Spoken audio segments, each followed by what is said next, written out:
yeah, I do get a sense of that, purely in terms of players available, and that's pretty much been as good as it's been all year. Obviously, the captain sitting next to me, missing the first half of the year. A lot of players through our midfield missing, and now they're all back and in good form and available at the same time. So, in a sense of that, we're in good shape, and we're coming into a final series on the back of 4 straight wins.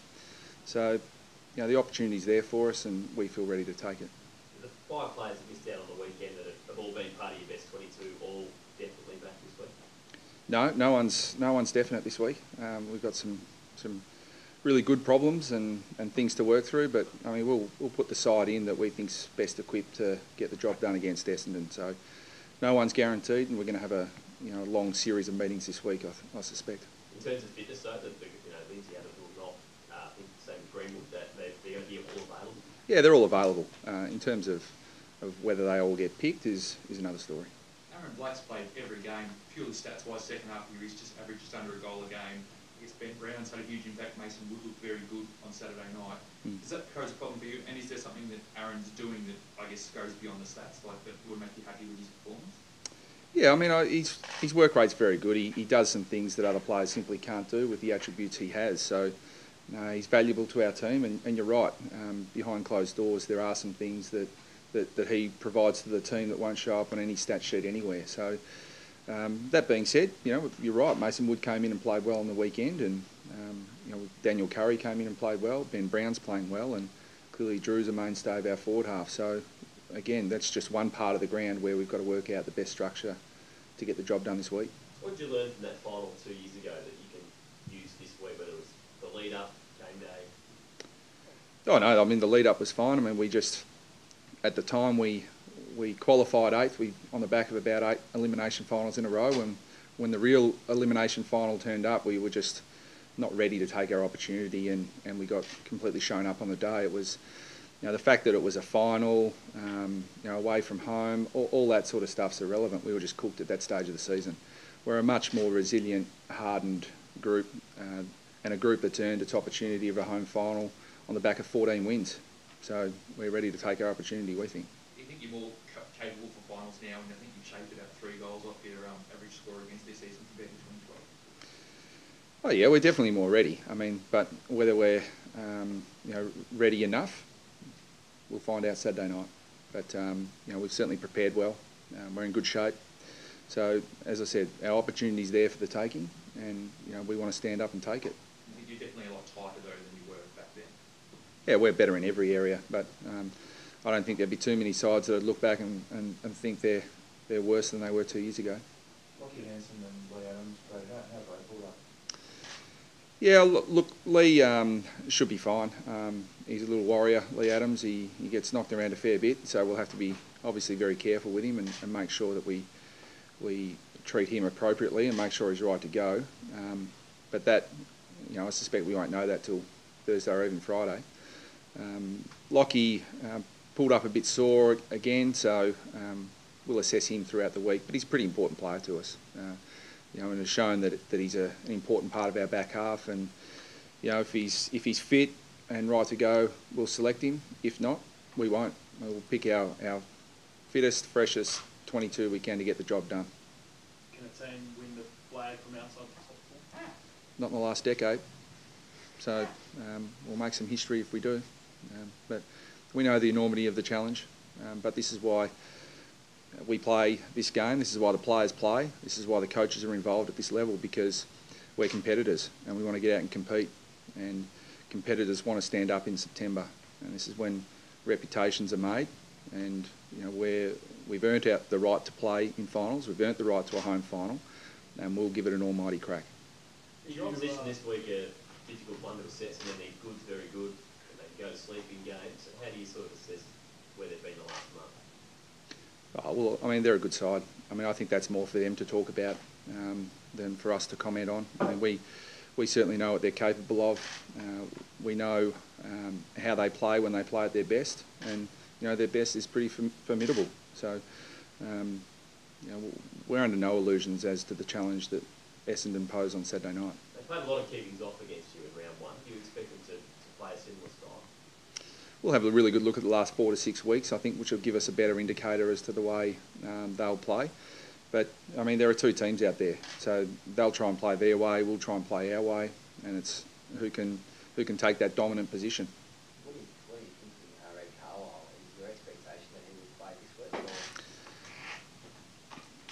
Do they even know? I mean, we'll expect him to play, we'll plan for him to play, but structurally I don't think they're going to change too much whether he's there or not, to be honest. I mean, Bell Chambers came in and you know, we know Ryder can play ruck forward, so, you know, similar structure, different personnel, but we'll plan for all contingencies.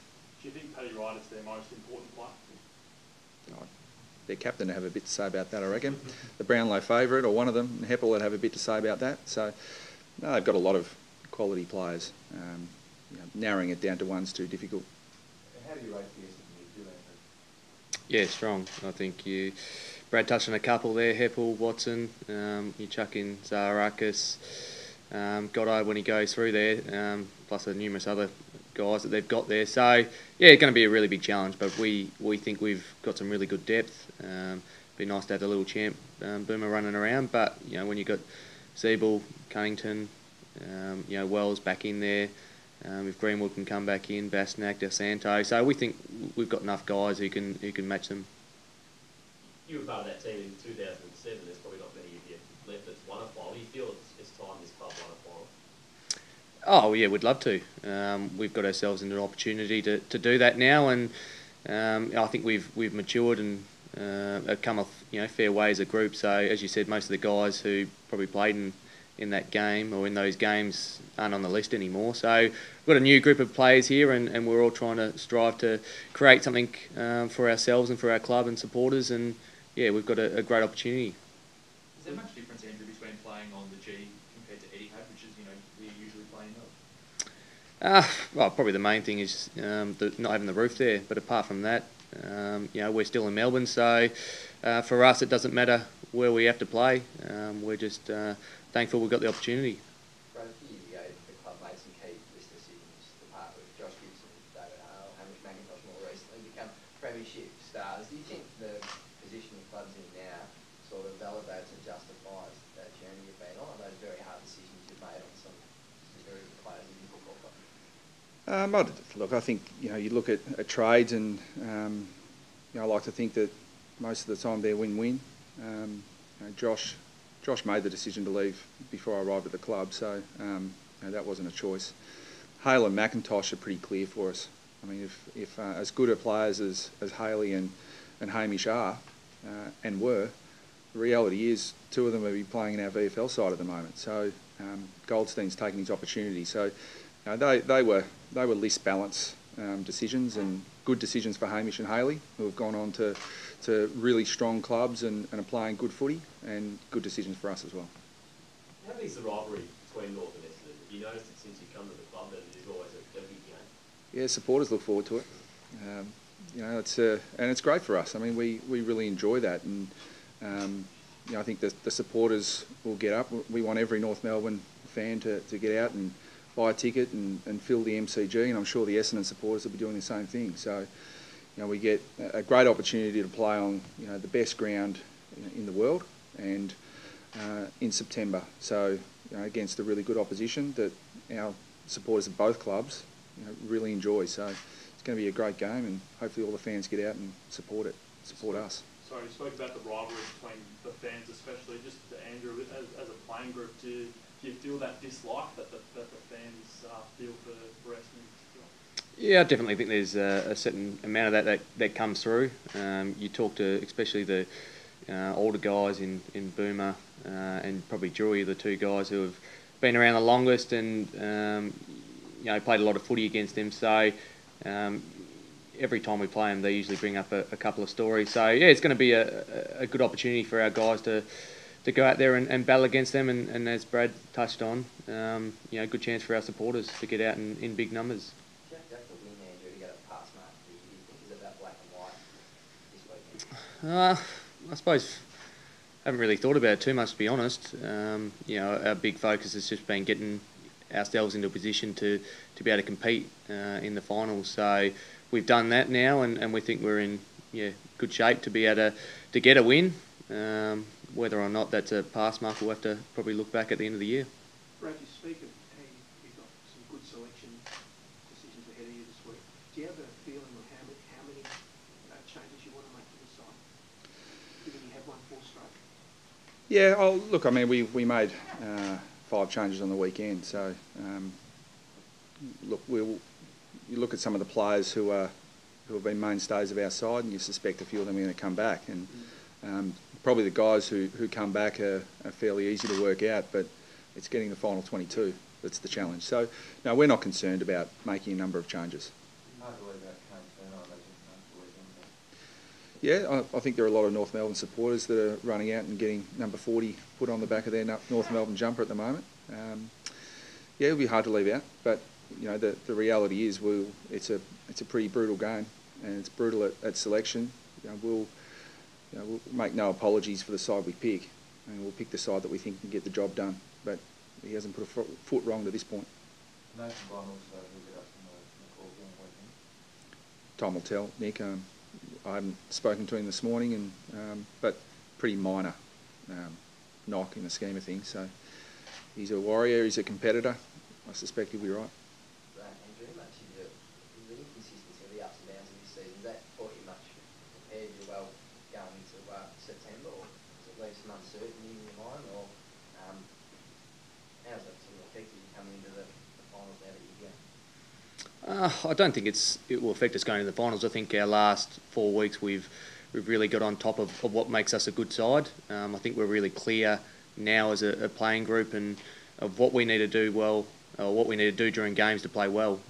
So I think we've ironed out a couple of those things that have probably stopped us from putting 4-quarter performance together. So we're comfortable in going in this week that we know if we can execute, we should get a good result. Are you happy with the way your playing group handled that sort of very challenging period, Brad, given that there was a lot of discussion on the high expectations were high? How do you look back on that, the mid-season up and down, and how your players handled it at the time?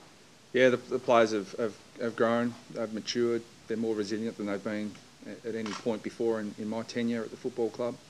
So, I look back on it and say, well, how do we handle it? Well, we handled it with 14 wins. Thank you. Thanks.